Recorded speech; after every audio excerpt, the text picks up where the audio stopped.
Okay, now that we have seen all the live loads and whatnot, and the gravity load considerations are almost all covered, now I just wanted to show you the real code screenshot. So this table, the 6.2.3 minimum uniformly distributed and concentrated live loads, this is where we have been taking our values from for the live loads. If you remember this loads that we have seen in the very first slide of the gravity load consideration section of the PDF or the PowerPoint presentation, we have seen this. So floor live load 42 psf, and then stair and lobby 84 psf. So this is everything that has been taken from this table. Okay, so if you focus right over here, let me take a pen.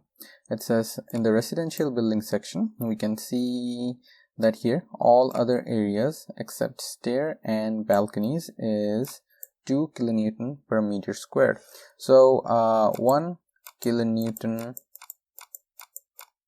per meter squared is equals to 20.88 psf or pound per feet square. So if it's 2 kilonewton per meter square, it's going to be let's say instead of 20.88, let's consider it as 21 psf, because we'll have to round it up anyways. So 21 times 2 is 42 psf, which is put here. So these values are actually, all these values are actually taken from the table 6.2.3 of BNBC. Okay, let me just show you the real PDF. Okay, so here we are in the PDF of the BNBC 2020. So here is the table 6.2.3 minimum uniformly distributed and concentrated live loads. Now the placement of the table is at the bottom of the page, that's why it doesn't look so good, but the table is actually quite long. If you scroll down, it's more like 3 pages. And from here, since we are working on a residential building, so this is the section that we need to look at. Okay, right, and then we have roofs as well, and there are actually all kinds of categories that you can find in building types. Okay, all right, so yeah, and then you have the notes as well.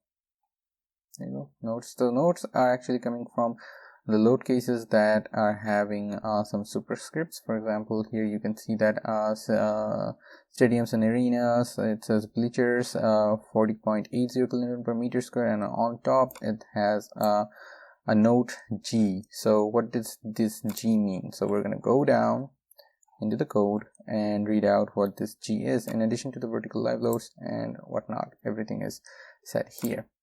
Okay, so that is how you look at the live loads from the code. So that was from the BNBC 2020, and I also have another one opened up right here. So this is from the NBC, the Canadian Building Code. So here we have the area, use of area of floor or roof, same thing, and then the minimum specified load, and it's in kPa. The BNBC one is kilonewton per meter squared, and this is in kilopascals. Okay, well, it's just how you write it. Same thing actually. Okay, there you go, you can see it's pretty much same table, and then you can also find the notes right over here.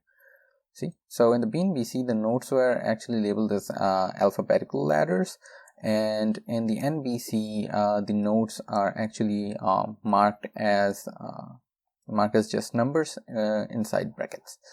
This is pretty much the same table, the same style. You got the table with the values, and then next to the table you have the notes or the side notes. Okay, for the explanation of the notes. Alright, so yeah, that was it for this video. Thank you very much for watching.